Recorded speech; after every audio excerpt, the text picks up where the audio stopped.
M Wasim और आज हम डिस्कस करने वाले हैं एक्सरसाइज 1.4। और एक्सरसाइज 1.4 में किस तरह की इक्वेशंस होंगी जिनसे हमें डील करना है।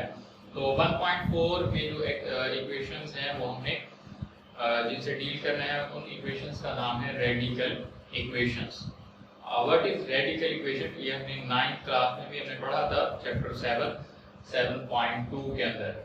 क्या था इक्वेशन, वैसे तो हम सिंपल उसकी अगर डेफिनेशन करना चाहें, the equation involving the sign of radical is called radical equation. जैसे हम प्रॉपर डेफिनेशन देखें, an equation involving the expression under the radical sign is called radical equation. कि ऐसी इक्वेशन जिसमें कोई भी इक्वेशन का एक छोटा सा पोर्शन जो है वो रेडिकल साइन के अंदर आ जाए, स्क्वायर रूट के अंदर आ जाए, क्यूब रूट के अंदर आ जाए या फोर्थ रूट के अंदर आ जाए, तो उस इक्वेशन को हम क्या कहेंगे, रेडिकल इक्वेशन कहेंगे। ये तीसरा एग्जांपल है, square root of 2x + 1 = 3x + 4। ये एक रेडिकल इक्वेशन है। और यहाँ पे ये जो साइन है, स्क्वायर रूट यहाँ पे है, क्यूब रूट भी हो सकता है, इस साइन को हम रेडिकल साइन कहते हैं। तो जिस इक्वेशन में ये साइन आ जाएगा उस इक्वेशन को हम रेडिकल इक्वेशन कहेंगे। तो यही इस पूरी एक्सरसाइज में ये रेडिकल इक्वेशन है, इसी को हमने सॉल्व करना है। तो जिस तरह 1.3 के अंदर टाइप से, इसी तरह ही 1.4 के अंदर भी कुछ टाइप्स हैं। तो आज हम पहली टाइप जो है उसको डिस्कस करेंगे। तो टाइप 1 की अगर हम बात करें तो उसमें क्वेश्चन आ जाते हैं 1 to 4। तो पहले जो 4 क्वेश्चन है वो टाइप 1 के हैं। तो हमें कैसे पता चलेगा ये टाइप 1 है और उसको हमने सॉल्व कैसे करना है वो मैं बता देता हूँ कि टाइप 1 किस तरह की होगी और उसको सॉल्व हम कैसे करेंगे। तो अब हम स्टार्ट करते हैं। क्वेश्चन 1 यहाँ मैंने लिखा हुआ है 1 to 4। अब इसमें होगा क्या कि टाइप 1 में ये होगा कि इक्वेशन का जो कुछ हिस्सा है वो स्क्वायर रूट के अंदर होगा और इक्वेशन का कुछ हिस्सा स्क्वायर रूट से बाहर होगा। ये देखें, अगर मैं यहाँ पे देखूं लेफ्ट साइड में 2x + 1 ये स्क्वायर रूट से बाहर है और ये 7x + 16 ये स्क्वायर रूट के अंदर है। तो इक्वेशन का कुछ हिस्सा स्क्वायर रूट में होगा और कुछ स्क्वायर रूट के बाहर होगा। मतलब ये देखने से हमें पता चल गया ये टाइप 1 है। अब मेथड क्या है, इसको सॉल्व कैसे करना है, इनिशियल इसका स्टेप क्या होगा, कहाँ से हम स्टार्ट करेंगे। तो हमारा जो स्टार्टिंग पॉइंट होगा, सबसे पहला जो हमें काम करना होगा, हमें ये करना होगा कि जो स्क्वायर रूट वाली वैल्यू है वो सारी हम एक साइड पे कर लेंगे और विदाउट स्क्वायर रूट चाहे वो एक वैल्यू है या दो है वो सबको हम क्या करेंगे, एक साइड पे ले जाएंगे। तो क्वेश्चन 1 में ये ऑलरेडी सेपरेटेड है। तो ये देखें 2x + 5 मतलब ये विदाउट स्क्वायर रूट है, ये एक साइड पे है, और 7x + 16 ये स्क्वायर रूट वाली वैल्यू वो एक साइड पे होगी। तो पहला स्टेप हमारा ये हो गया, हमने सेपरेट करना है by separating the square root and without non square root value. अच्छा, उसके बाद हमें पता है कि स्क्वायर रूट कैंसिल करने के लिए हमें क्या करना पड़ता है, हमें स्क्वायर लेना पड़ता है। तो हमारा जो अगला स्टेप होगा वो क्या होगा, स्क्वायर रूट यहाँ से कैंसिल करना। और स्क्वायर रूट और स्क्वायर क्योंकि एक दूसरे का रेसिप्रोकल है तो हमें स्क्वायर रूट अगर कैंसिल करना हो तो हम क्या करते हैं, स्क्वायर लेते हैं। तो taking square on both side, ये हम क्या करेंगे, स्क्वायर ले लेंगे ऑन बोथ साइड। तो ये यहाँ पे हम अगर लिख लिया करें तो ये ज्यादा अच्छा हो जाता है, taking square on both sides. ये दोनों साइड्स पे मैं क्या करूंगा, स्क्वायर ले लूंगा। यानी 2x + 5 का भी मैं स्क्वायर लूंगा और स्क्वायर रूट ऑफ 7x + 16 का भी मैं क्या करूंगा, स्क्वायर ले लूंगा। तो ये आ जाएगा 2x + 5, इसका भी मैंने स्क्वायर ले लिया। और ये जो राइट साइड पे स्क्वायर रूट वैल्यू थी ये थी जी 7x + 16, इसका भी क्या हो गया, ये स्क्वायर हो गया। अब यहाँ पे है देखिए स्क्वायर के अंदर दो वैल्यूज, तो एक ही पावर के अंदर दो वैल्यूज सब्ट्रैक्ट हो रही है या ऐड हो रही है, तो उनका हमें फार्मूला इवैल्यूएट करना पड़ता है, फार्मूला उसको ओपन करना पड़ता है। कौन सा फार्मूला बन रहा है जी, यहाँ पे मैं यहाँ पे जो लिख देता हूँ, ये देखें a + b होल का स्क्वायर बन रहा है। ये सारी वैल्यू a है और ये b है। तो इसका क्या फार्मूला आता है वो आपको भी आ जाता है, a² + 2ab + b²। ये होता है इसका फार्मूला, a² + 2ab + b²।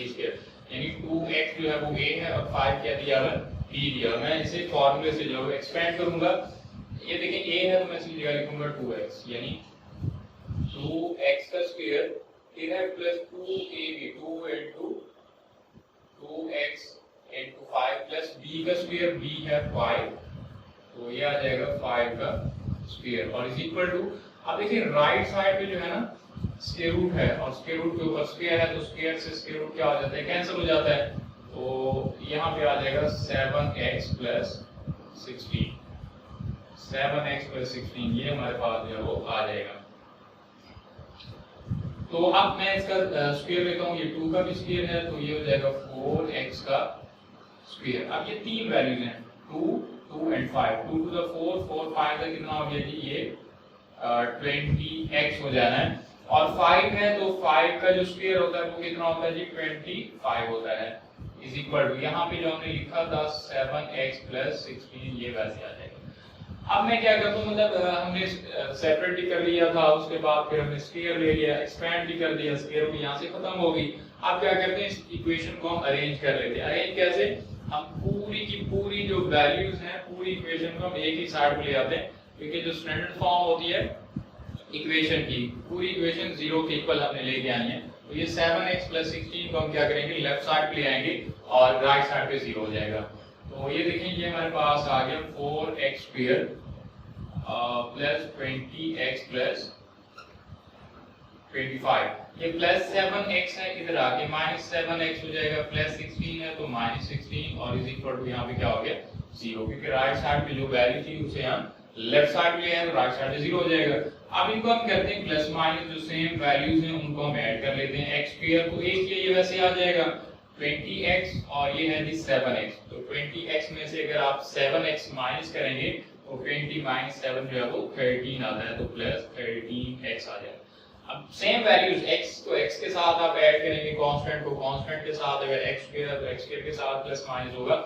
अब ये 25 है और माइनस 16 है, 25 में से 16 माइनस करें तो ये हमारे पास आ जाता है जी 9। तो फाइनली हमारे पास इक्वेशन आ गई 4x square plus 13x plus 9 is equal to 0। तो अब ये क्वाड्रेटिक इक्वेशन आ गई, इसे हमने क्या करना है, फैक्टराइज करना है, या क्वाड्रेटिक फार्मूला भी यूज कर सकते हैं। यहाँ से हमने x की वैल्यू फाइंड करनी है, और अगर आप बनाना चाहते हैं इसके फैक्टर तो मैं 4 को मल्टीप्लाई करूंगा 9 से, 4 9 से कितना हो जाता है जी, ये आ जाता है प्लस का 36।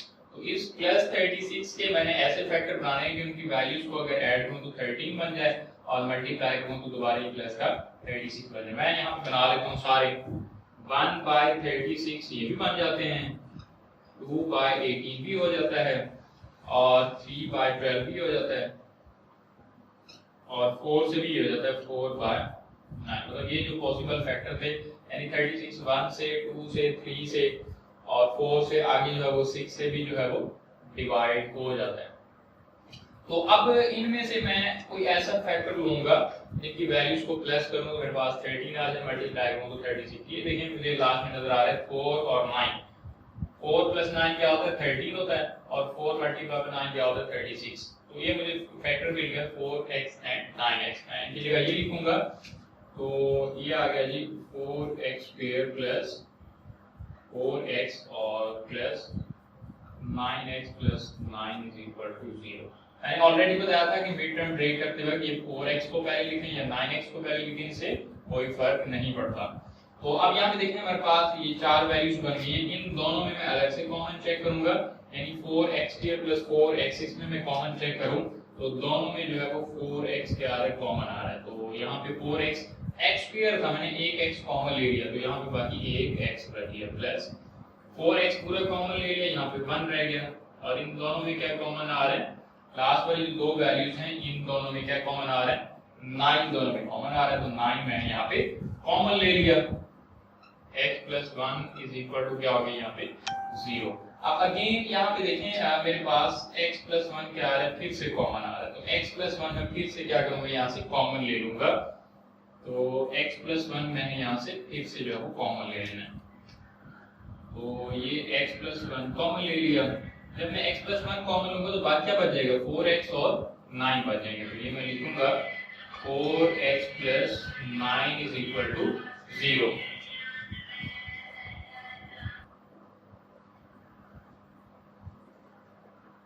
तो ये मेरे पास आ गया 4x plus 1 into 4x plus 9। इसको मैं क्या करूंगा, अलग अलग करके यहाँ से, क्योंकि मुझे x की वैल्यू चाहिए तो मैं इन दोनों को जो है वो सेपरेट यहाँ पे कर लेता हूँ और दोनों को मैं 0 के इक्वल रख लूंगा।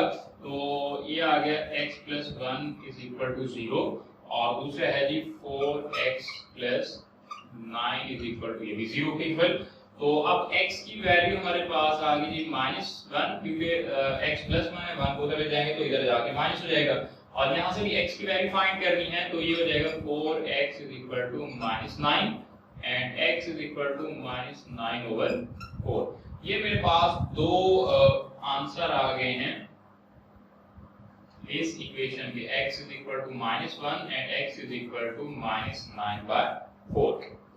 अब क्योंकि रेडिकल इक्वेशन में हमें चेकिंग भी करनी होती है, यानी हमें ये चेक करना है x इज इक्वल टू -1 और x इज इक्वल टू -9/4, क्या ये दोनों जो आंसर हैं वो इस इक्वेशन को सेटिस्फाई करते हैं या नहीं करते। इस प्रोसेस को हम क्या कहते थे, चेकिंग कहते थे। अब हम जरा चेकिंग करेंगे, रेडिकल इक्वेशंस के अंदर चेकिंग करना जो है वो लाजमी होता है। तो मैं यहाँ पे जो है वो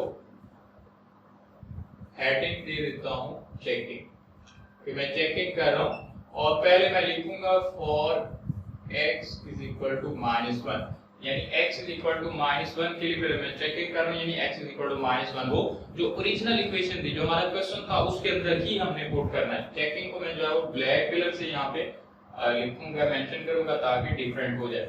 तो अब देखिए जो हमारा क्वेश्चन था वो था 2x, पहले मैं यहाँ पूरा क्वेश्चन लिख देता हूँ, 2x plus 1 is equal to, और था under root 7x plus 3।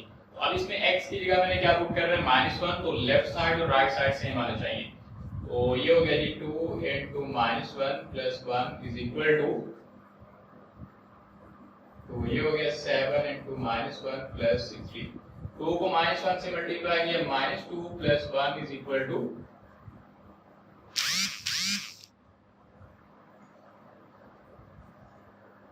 Equation हमारा था 2x प्लस 5, 2x प्लस 5। तो -2 प्लस 5 यहाँ पे आंसर क्या रह गया हमारे पास, c आ गया, क्योंकि हमारा क्वेश्चन था 2x प्लस 5 था। तो x की जगह मैंने -1 पुट कर दिया क्योंकि उसकी वैल्यू -1 है। तो 2 को -1 से मल्टीप्लाई किया, -2 प्लस 5, वैसे तो -2 प्लस 5 आंसर क्या आ गया, 3 आ गया। अब 7 को -1 से मल्टीप्लाई किया, -7 प्लस 16, तो क्या आंसर आ जाता है, -7 प्लस का 16, तो आंसर क्या आ जाता है, 9 आ जाता है। और 9 का क्योंकि हम स्क्वायर रूट लें वो क्या आ जाता है, 3। अब देखिए सेटिस्फाई हो रहा है, तो मैंने यहाँ पे लिख दिया सेटिस्फाइड, सेटिस्फाई कर रहा है, यानी x इज इक्वल टू -1 इस इक्वेशन को सेटिस्फाई कर रहा है। तो अब मैं दूसरा भी ये चेक करूंगा, x इज इक्वल टू -9/4। तो अब मैं दोबारा यहाँ पे लिखूंगा for x is equal to -9/4। अब मैं ये जो है वो इक्वेशन के अंदर पुट करूंगा, इक्वेशन वही है जो हमारा क्वेश्चन था, तो ये आ जाएगा 2 into -9/4 प्लस 5 और इज इक्वल टू, ये हमारे पास आ जाएगा जी 7, और 7 into x की -9/4 जो है वो मैं पुट करूंगा, और प्लस ये आ जाएगा 16। अब इसको मैंने सॉल्व करके लेफ्ट और राइट साइड अगर सेम आ गई तो ये मेरा सॉल्यूशन सेट होगा, अदरवाइज नहीं होगा। अब यहाँ पे देखिए 2 को मैं 4 से कैंसिल कर देता हूँ, तो नीचे जो है वो 2 रह गया, और प्लस 5 इज इक्वल टू, अब इसको हम जरा सॉल्व करें, 7 के नीचे 1 ये मल्टीप्लाई जाएंगे, 9 7 से कितना होता है, -63 और डिवाइडेड बाय 4 होता है, और प्लस 16। तो अब मैं इन दोनों का भी एलसीएम लूंगा, और अंडर रूट के अंदर भी मैं क्या कर लूंगा, एलसीएम लूंगा। लेफ्ट साइड पे जो है वो एलसीएम हमारे पास आ जाएगा जी, ये 2 आ जाएगा, तो ये -9 प्लस 2 5 का क्या हो जाना है, ये 10 हो जाएगा, और इधर हमारे पास जो वैल्यू आएगी, अब इधर जो हमारे पास एलसीएम आएगा वो आ जाएगा जी 4 आ जाएगा, क्योंकि नीचे 4 है, तो ये -63 प्लस 16 4, 16 के नीचे 1 है, तो 4 को हमें 16 से मल्टीप्लाई करवाना है, तो 16 4 है, ये हमारे पास आ जाएगा 64। अब यहाँ लेफ्ट साइड पे अगर देखें -9 और प्लस 10, तो आंसर क्या आ जाएगा, 1, तो आंसर बन गया 1/, चलिए जी लेफ्ट हैंड साइड का हमारे पास आंसर आ गया 1/3। अब आ जाए राइट साइड पे, -63 प्लस 64 है, तो क्या बन गया, 1 बन गया, तो ये आ गया अंडर रूट ये आ गया जी √1/4। तो ये 1/2 इज इक्वल टू 1 का स्क्वायर रूट आपको तो 1 होता है, 4 का स्क्वायर रूट क्या होता है 2। तो लेफ्ट हैंड साइड और राइट हैंड साइड दोनों आपस में क्या हो रहे हैं, इक्वल आ गए हैं। अब इक्वल आ गए हैं तो इसका मतलब ये जो x इज इक्वल टू -9/4 था ये भी सेटिस्फाई कर गया। और याद रखें आंसर हमारे ये है, x इज इक्वल टू -1 और x इज इक्वल टू -9/4। बस इनको हम चेक कर रहे थे, अगर ये सेटिस्फाई कर रहा है यानी x की जो वैल्यू इक्वेशन को सेटिस्फाई कर रही है, यानी left hand side right hand side answer same आ रहे हैं, वो हमारा सॉल्यूशन सेट होगा। अगर सेटिस्फाई नहीं कर रहा तो वो सॉल्यूशन सेट नहीं होगा, उसको हम सॉल्यूशन सेट के अंदर नहीं लिखा करेंगे। अब ये क्योंकि दोनों सेटिस्फाई कर रहे हैं तो मैं क्या करूंगा, इन दोनों को जो है सॉल्यूशन सेट के अंदर लिखूंगा। एक था जी -1 और दूसरा था -9/4 था। तो ये मेरे पास जो है वो दोनों आंसर बन गए। ये टाइप 1 का जो है वो क्वेश्चन नंबर 4 था, क्वेश्चन नंबर 1 था, टाइप 1 क्वेश्चन नंबर 1। और नेक्स्ट जो है लेक्चर में हम इसी टाइप का एक और भी हम क्वेश्चन जो है वो कर लेंगे ताकि इसके अच्छे तरीके से समझ आ जाए। फिर नेक्स्ट थर्ड लेक्चर में हमने जो टाइप 2 इसकी स्टार्ट करनी है। थैंक यू, अल्लाह हाफिज़।